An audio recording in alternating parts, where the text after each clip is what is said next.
back. Hulu says it is filming a documentary on the legendary Freaknik festival. It's called Freaknik, the wildest party never told. The documentary will share the rise and fall of the influential street party. Music producer Jermaine Dupri is working on the project. Now, there is no release date that has been set just yet, but we know this is certainly going to bring back a lot of memories, both good and bad, for people all over Atlanta.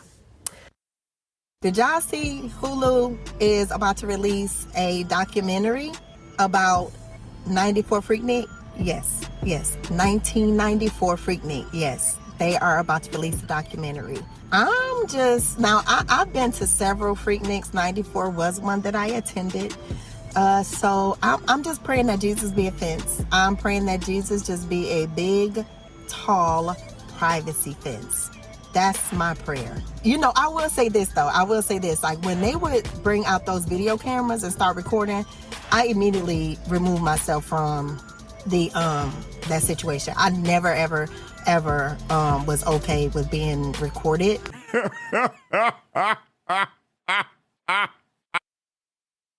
This week on the Shame Free Life podcast radio show, we're going to have a candid conversation concerning Freaknik then and Freaknik now. About the power of you. We can be whatever we dream. You're locked into another episode of 15 Minutes of Shame. Each week, we'll help you rebuild your life one brick at a time by addressing real-life issues from a practical and biblical perspective. I had to believe in myself like never before. This is the Shame Free Radio Show. Finding the solution to become the greatest. And now your host, minister, author, grief and trauma support specialist, Dr. Ronald Zion Roseboro. Ladies and gentlemen, this is it.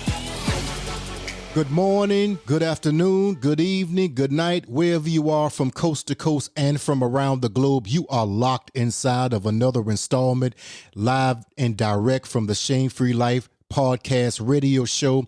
I am your host, Ronald Zion, and it's a pleasure to be back yet once again.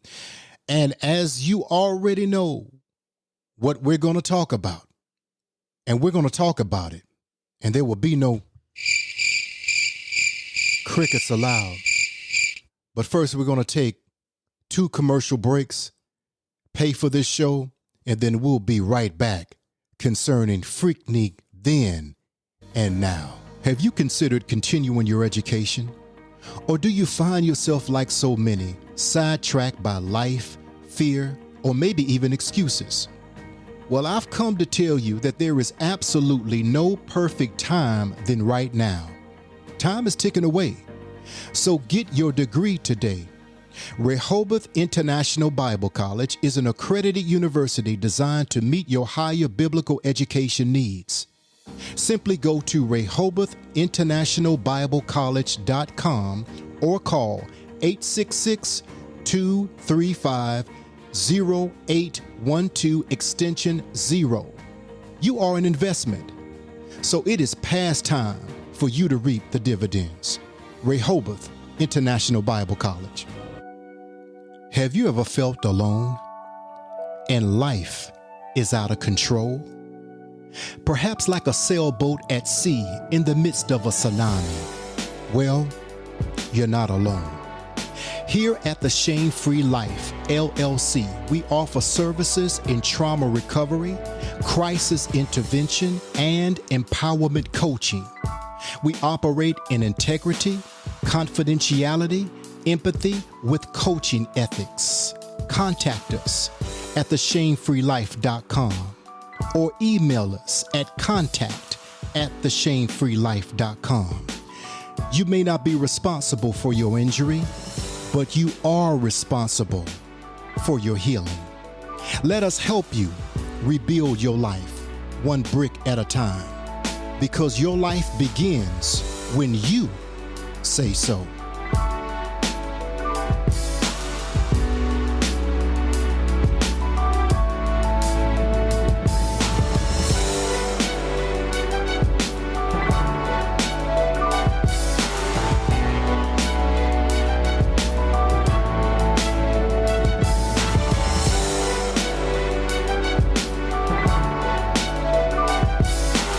Yes, you may not be responsible for your injuries, but we are responsible for our own inner healing. And there was a lot of injuries that took place back in the 90s, back in my day. And yes, let's go ahead and get right into it. Freaknik, then and now. As you already heard at the very top of the broadcast, that Hulu is getting ready to drop. There has not been a date set concerning the introduction of the documentary that you will be able to view again on Hulu concerning Freaknik. But we do know that Sharon Toombs, who many celebrate her as being the pioneer of Freaknik, and of course, so many coordinators in the greater ATL college scene, Clark University, Morris Brown, Spelman, Morehouse, etc., that spearheaded Freaknik. But we're going to jump into it and look at it and dissect this from so many different perspectives, because I think that it's a teachable moment to do so, right? And when we talk about Freaknik, the origin of Freaknik actually began back in '83, but it gained momentum and a full explosion of velocity in the '90s. Freaknik finally ended in 1999 due to a unanimous vote of the city council and, of course, the mayor to shut it down. Now, there was a reason why in '99 they decided to shut Freaknik down. So the origin of Freaknik, it basically started out back in the early '80s, long before I was even thinking about going to any parties. I was playing video games like most youth were. But it began in just having lunch or a picnic in the park. And from there, people brought the boom boxes out and breakdancing and just having fun. And it began to just swell. So much so that promoters began to come in and promoting shows. And so now you have Uncle Luke and 2 Live Crew, and you have Trick Daddy, you have Trina, you have Scarface and the Ghetto Boys, you have Pac and Ice Cube, and an array of various rappers. And it began to explode in such a way to whereas I think it ranged from 200,000 to possibly 300,000 people in the city of Atlanta. I know because I was there. I'm not telling you what I heard, but what I know. You know, one of the things that I love about trauma recovery coaching from a biblical perspective, yes, we come from God's word, is that we're going to keep it real because even his word is real. And a lot of people will try to paint the picture of, you know, that they're just born with halos over their head. No, we were not. Because each and every one of us have a past, right? And your past is not indicative of your now or your future unless we stay stuck in that particular pattern of the past and refuse to grow up, mature. But when I look at Freaknik, and the topic once again is Freaknik then and now, because you don't really have to travel back to 1991. That was my first taste of Freaknik, and I didn't get enough. I had to go back in 1992 when they dropped the Chronic album, Snoop and Dre, and it was crazy. But you don't have to go back to the 90s to get a view of Freaknik if I'm speaking to, you know, Generation Z or Y.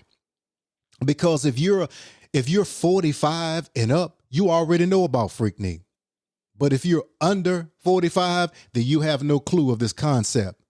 But Freaknik is everywhere you go. Freaknik is in the club. Freaknik is that block party that's in your neighborhood. I mean, Freaknik is everywhere now. It's not a centralized location. But the question is, why is it necessary now to bring back a documentary of what took place Now, you have a lot of people that are shook right about now. I'm talking about grandmamas now, great grandmamas. I'm talking about aunties, and I'm talking about an entire sect of generation that was out there buck wilding like many of us were. Okay. And now they are afraid that you know what, they had didn't have camera phones back in those days, but we had VHS tapes, and so you had the camcorder, and there were some things that were taking place in the middle of the street, behind Magic City, behind buildings, in cars, on the street, that those camcorders captured. And so now there's a fear amongst many people that were getting freaky doing Freaknik. And it wasn't just Adina Howard back then. And so now the fear is, oh my Lord, my God, what, as she said in the very beginning, Lord Jesus, be a privacy fence around me. Well, I'm so grateful for the blood that covers a multitude of sins, but the reality is that Freaknik took place. But the question again is, why bring back the documentary? Why even have a documentary? There's something going on with this, family. I just want us to put our thinking caps on for a moment and just think, why a documentary about this? You know, not saying that you should be or I should be engulfed in shame at all. But what is the intention and the motive for this particular documentary, as opposed to highlighting some other stories that occurred in our community that are worthy of a documentary, to bring forth self-respect, to bring forth manhood, the definition of womanhood, those kinds of things. So who's underwriting this movement? Because it is a movement, and many people are even talking about bringing Freaknik back. Now, if we were wilding out in the 90s, I can only imagine how Freaknik would be right now. Who's holding the money bag? Is this a population control move? In the midst of pandemics, it would be a great opportunity for population control to release something in the city of Atlanta or wherever they decide to have Freaknik, if they bring it back again, to release an agent in the midst of you dropping it like it's hot and twerking on every corner. And now we see nothing but dead bodies on every corner. We got to think about this. God, today. Because the enemy is not playing games with us. See, what we did back in the 90s and got away with, truth be told, we can't do it right now and get away with at all. Because the stakes are much higher spiritually, and we have to move differently. Okay? So when I think about some of the problematic events, the problematic episodes of Freaknik, I want to run down the little list that I have, and we can just adjourn. Number one, and I took my time to try to find the revenue, because I do understand that during the time of the CIAA, which was not like Freaknik in the sense that that it was just a huge party base, because the CIAA tournament, the tournament of HBCU colleges, their basketball tournament was based on basketball. However, the powers that be, and of course, the corruption of the day that we're in and the lack of morality that we have, it began to now pivot into a different direction of just being parties, and it became like a Freaknik. Day parties, night parties, weekend parties just to party, party near your car. You got a system? Okay, we can make this happen and get this thing popping. And so that became the reality of the day for CIAA. which became an extension of its predecessor, grandmother, and grandfather, i.e., Freaknik. So when we talk about Freaknik and its revenue, I could not get an accurate depiction of how much money dropped, not just throughout the duration of the timeline of Freaknik from 83 to 99. But just give me 1 year. Let's talk about 91, 92, 93, or 94, or 1995. How much money was dumped into the city of Atlanta during the course of Freaknik? I couldn't get any ballpark figures or even close to it. I did get some numbers as it relates to how much money was spent during the week of CIAA, which gives us a snapshot of how much money could have been made doing Freaknik. Doing CIAA of 2005, an estimation of $50 to $60 million in 1 week was dropped in the city of Charlotte, North Carolina.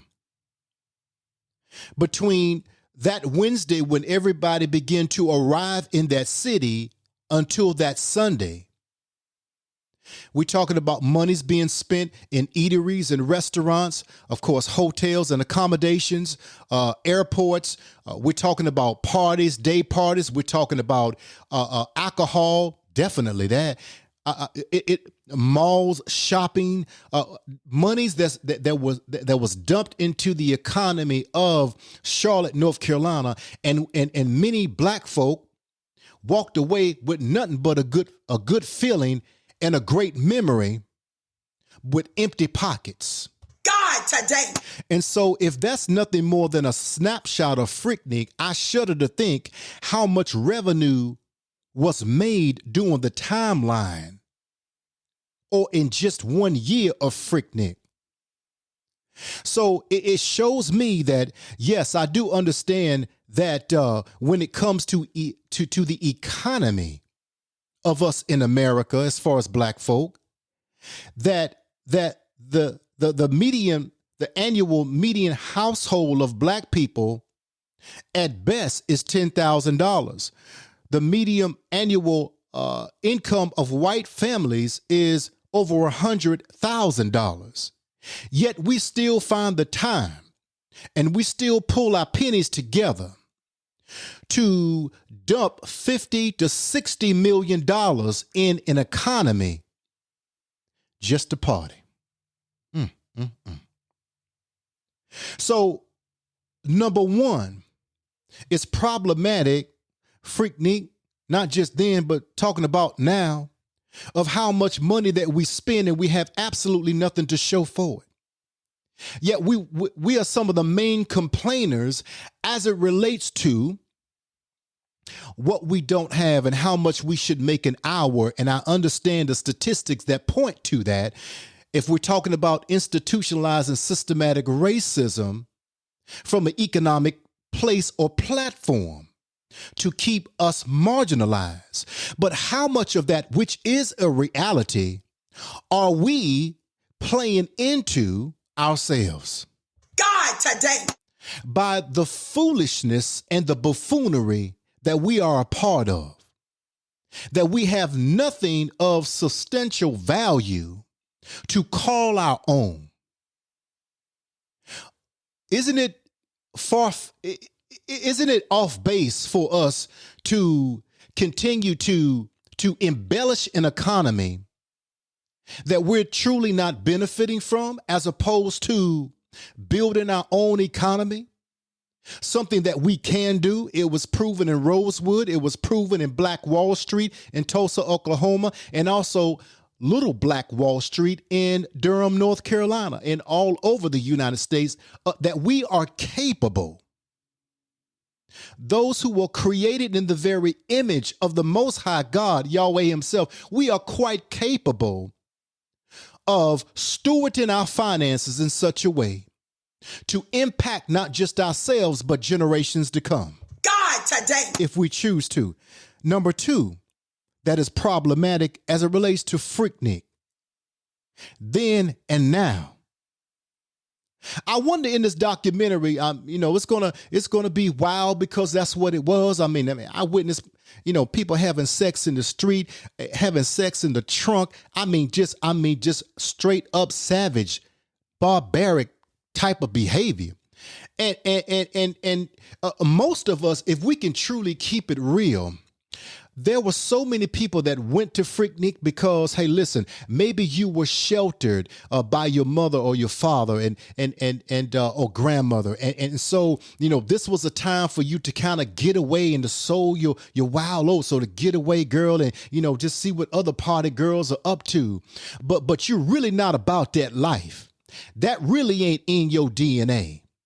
But you just want to feel a part of something because of your own sense of a low self-worth and inadequacy and inferiority as it relates to others. So you use others as a yardstick to measure what you are not, how far you have fallen, and that you need to rise to their particular statue, which you're not rising to their statue. You are actually descending to their statue.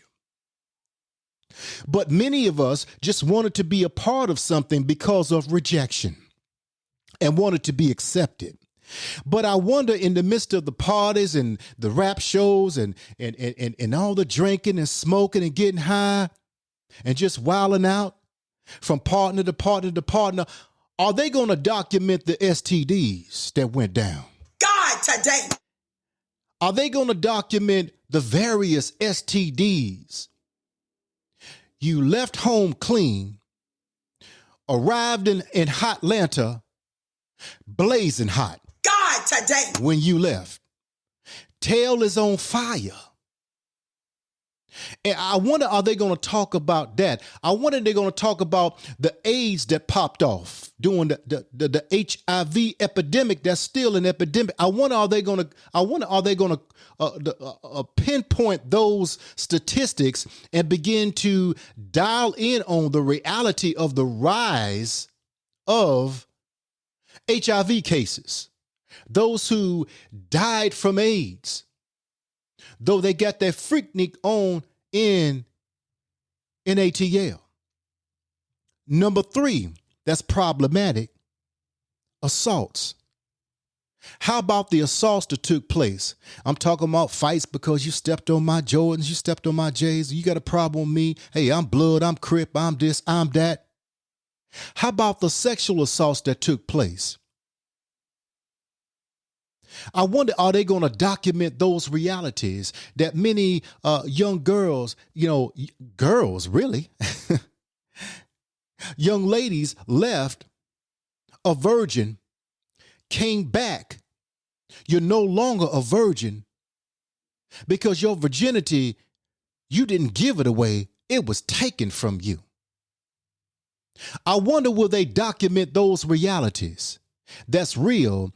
And those young ladies back then, how it still impact you and affect you right now, even in your womanhood. Yes, you are a grandmother. Yes, you are a mother. Yes, you're serving in the church. Yes, you may be preaching the gospel. Yes, you may be a counselor. But every now and then you're triggered by something that happened to you on the streets of Hotlanta during the time of Freaknik.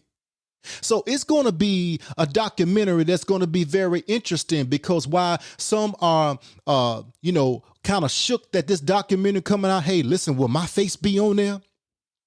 And some will be traumatized, re-traumatized because of what happened to you then. Number 4 area that's problematic. The miseducation of healthy relationships. The miseducation of healthy relationships. What does it mean for a young man to have a healthy relationship with another young man who looks just like him? And our relationship is not based on, okay, listen, you cool with me because you got the Hennessy, and you cool with me because you got the weed. But if we didn't have those things, we wouldn't have anything in common, and you wouldn't like me. Unhealthy socialization, fights that break out because of jealousy. Oh, this cat think, he all that. Oh, dude, you ain't all that because you got that Benz. You ain't all that because you pushing the BMW, all them chicks on you. I take your car, dude. Unhealthy socialization. The miseducation of healthy relationships, how relationships should look, how relationships should feel, how relationships should be. That's the norm between men and women, young men and young women. That it's my job to guard you, even if it means taking a life or giving a life. Because I look at you as my sister. I look at you as my aunt.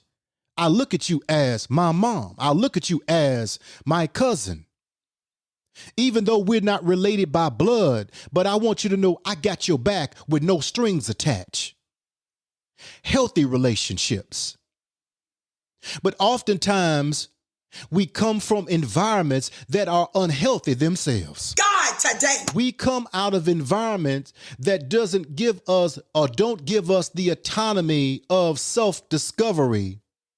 And we come out of environments that are not, that don't build us up, but tear us down 24/7.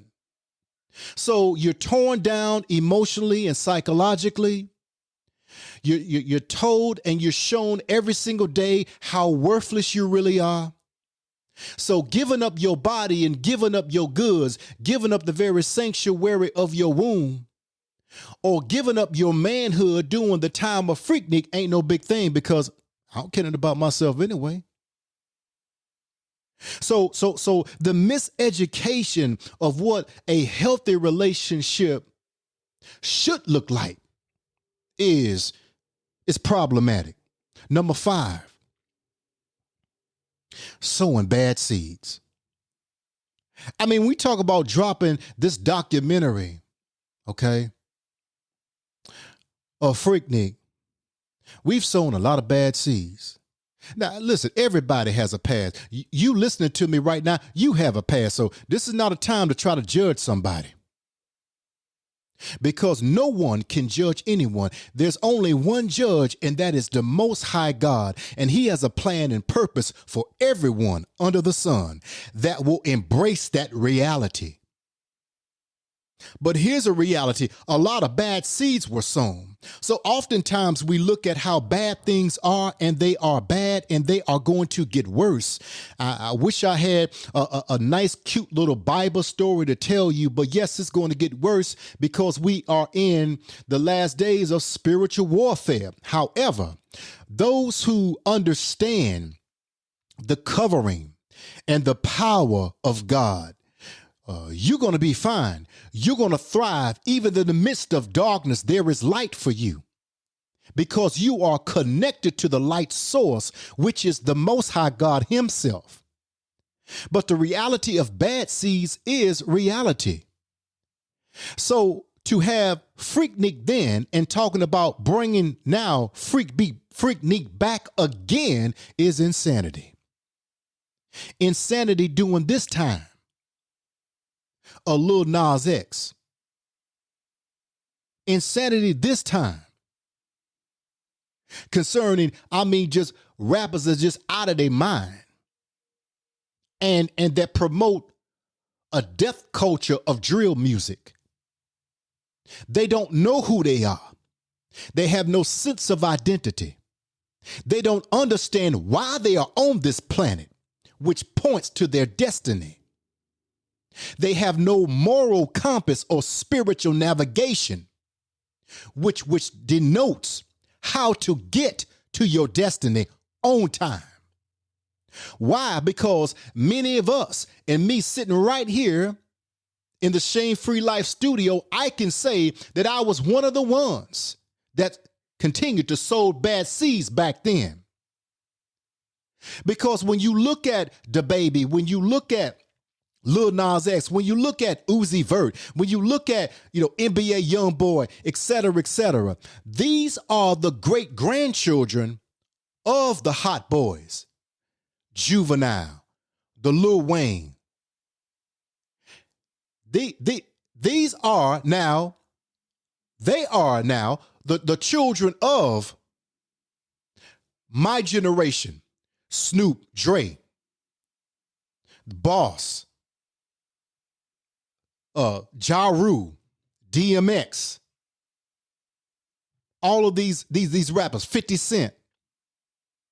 And so we have to look now that the reality is that the fruit doesn't fall too far from the tree, because we were back then getting our Freaknik on, having the Lil Wayne babies, and now the Lil Wayne babies gave birth to the Lil Nas X's.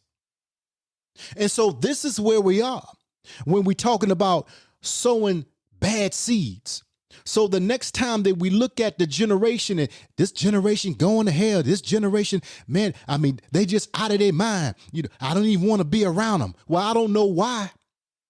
Because they got to that place. Oftentimes it is not negating the reality that everyone must choose and make a decision for him or herself. And you are responsible for your own decision and your own destiny. However, the seeds of influence were planted by that man and that woman that's in the mirror. God, today. The Freaknik babies. We birthed this. So we owe it to ourselves and we owe it to them to make a difference in their lives, to show them their value, to take them under our wings, to redirect them, to pray with them, and to break off the hold of the devil that has on their souls, and breaking soul ties, and to minister to them in such a way out of love and out of compassion. Why? Because we help to fashion and form this monster. So now we can be used now as instruments of healing when it comes to counseling and therapy from individuals who were traumatized in their home, traumatized in churches, traumatized in their neighborhoods, traumatized by a wicked and demonic racist system, traumatized. So we owe it to our children and grandchildren to teach them the way, as the word says. So these are my 5 problematic points as it relates to Freaknik then and now. And to ask you the question yet once again, before we get out of here, what is the purpose? What is the underlying motive of bringing back this documentary? And the sad part is that we are commissioned to be on a mission of being fishers of men and women who are lost in the cesspool of misdirection and debauchery, to bring them to the knowledge of themselves and the knowledge of the God who made them in his express image with a specific purpose that only they can walk out and work out. But if we still freaknicking, if we still taking a stroll down memory, yeah, I remember in 92, yeah, man, you remember that chick, man, that you met? Yeah, up at the club. Yeah, man, I wonder what she doing now. All of this foolishness. So here we are in our 40s or 50s, and we still taking a stroll down memory lane. If we look at this documentary as that type of time, or that type of a timetable that we can take a time capsule back to meditate on what we were doing, as opposed to shaking our head at ourselves. Man, I was out of my mind. Man, I was traumatized. Man, I acted just like a fool. I'm ashamed of myself. Man. But instead of that, we have so many in our community, if the truth be told, they still freaknicking, still twerking, still dropping it like it's hot. And here you are, 40 and 50 and 60 years old, and we still doing this? This is what we doing right about now? Is this how we living? So if we truly believe in the power of therapy, if we truly believe in the power of God's transformative energy in our lives, then we will look at this documentary differently, not taking a stroll down memory lane, but just thank God for his grace and his mercy, that you weren't not one of the statistics that I denoted in the very beginning of this 5 problematic pinpoints or bullet points. But also it should be a challenge to each and every one of us. I don't care if it's your family, if it's somebody that's in your community, in your neighborhood, next door neighbor, or wherever, to mentor someone, to bring them out of darkness into light, so that we won't have to worry about a Freaknik then and now. Until next time, like I always say, and I will continue to say, that your life begins when you say so. For trauma recovery coaching, go to theshamefreelife.com. And if you are interested, if you're interested in one-on-one or group coaching, everything is there, set in place. I adjure you that this is what we need. This is one of the best investments that we can make in our lives, aside from our eternal existence after this planet. How we will live our lives in such a healthy form and fashion on this planet. Until next time, shalom to you. Thank you for joining us on the Shame Free Life radio show. For 15 minutes of shame, follow us on IG and Twitter at Shame Free Life. For information on promoting your business with us, contact us at theshamefreelife@gmail.com. Until next time, your life begins when you say so.